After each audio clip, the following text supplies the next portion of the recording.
It's a glow bar and its time travels. It's a glow bar and its time travels.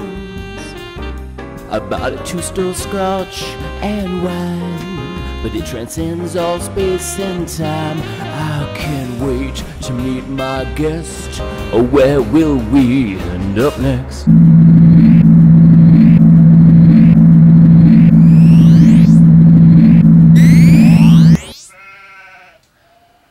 What strange place has the Globe Bar taken me this time? Well, it looks very rustic. And there's a strange smell in the air. What's this? Glenn. Sophia. How'd you get here? The Globe Bar. Ah. Do you know where you are? I don't. I was hoping you might be able to tell me. I can indeed. It's 1967. We're in Wales. That explains the smell. Since we're here, Sophia, why don't we take this opportunity to do an interview about Do Not Forsake Me, Oh My Darling. Let's talk about the Rumble in general. What was your favorite part? Winning was good. No, my favorite part was showing up every night, seeing friendly people, and like having the home base of one club, TT's, full of people I like and full of good music. Any particular evenings, any acts that stood out for you? Well, the nice thing about it being a competition is that everybody plays their absolute best. So it's been really fun watching everybody really work hard at their performance. Why do we not have Michael with us today? Michael is not able to come with me on my research trips to the 1967 Wales countryside. He's actually just very much allergic to the peat moss. Spirit Kid took the first night of the semifinals.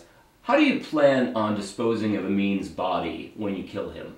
I really believe you've got to hurt a band where it hurts. I'm going to steal Ken's tambourine bag. Because what are they without the tambourines? Let's talk about what the Prisoner show is, and a little bit about the band and how it's been inspired by the show, and then let's talk about the video and what that's based on. So the band, Do Not Forsake Me, Oh My Darling, is inspired by the show The Prisoner, which is, at this point, kind of cult status, but it was a big show in Britain in the late 60s. And was shown in the US and everywhere else as well. But it was huge in Britain. And it was very surreal, like 60s spy thing, very much born out of the Cold War.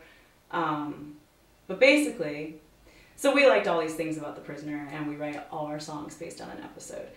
But the first thing that you see in The Prisoner is a spy going in, driving his like fancy car really fast. He's kind of like a little bothered, shows up at his boss's office, slams down his resignation form, slams his fist on the desk, storms out of there. Then you see him driving, and there's a hearse following him very creepily. So you don't know what's up, and you don't know where the show is going. So anyway, he walks into his apartment, he's packing up his stuff, he's got vacation photos, palm trees.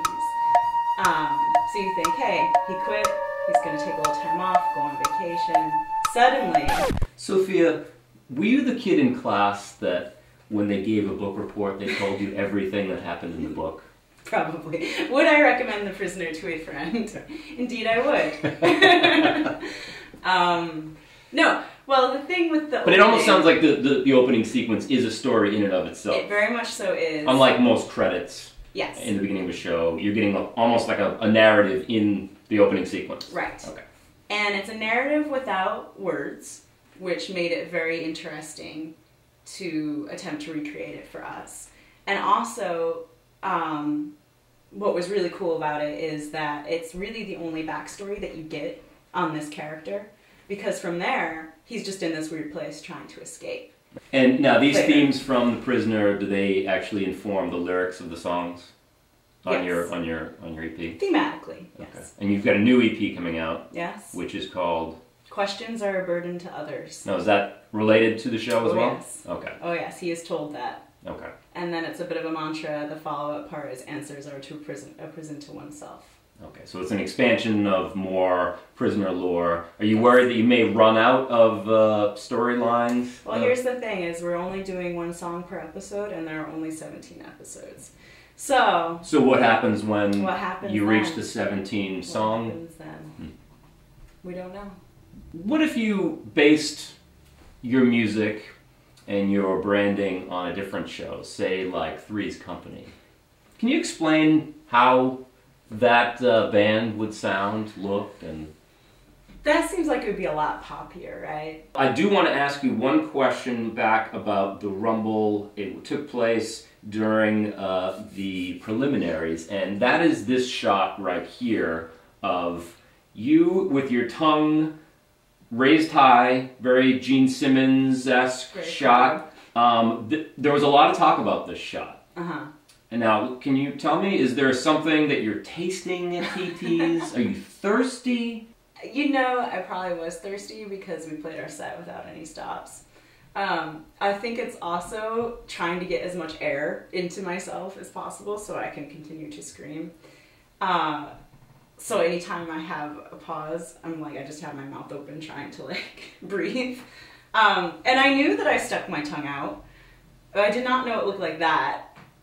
I think it's awesome it looks like that. Mm-hmm. And then when we played our semifinals night, my tongue darted out for a minute, and I heard all these cheers, and it like made me a little freaked out for a second, and so it like went right back in. Will you bring the tongue into the act?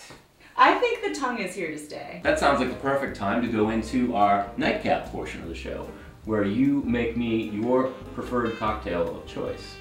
And it does involve Jameson, as I understand. It certainly does. Well, as it turns out, in the Globe Bar, I have Jameson and all the ingredients that we need to make your preferred drink of choice, which you have called... It's the Do Not Forsake Manhattan.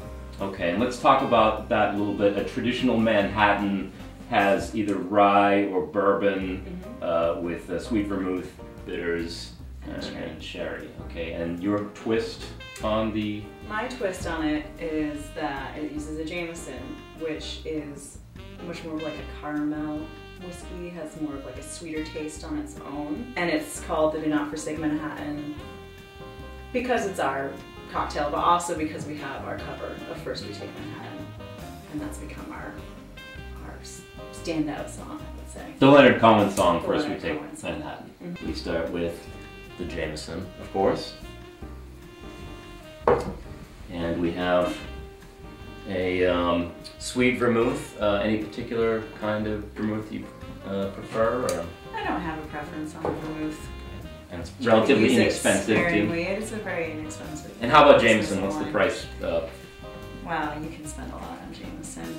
Depending on what year vintage you get, it could be anywhere from $30 to $50 or more. Okay, but versus a decent Scotch, it's relatively inexpensive. Probably on par or less. Yeah. So you can drink a lot of it. Yeah. Very often.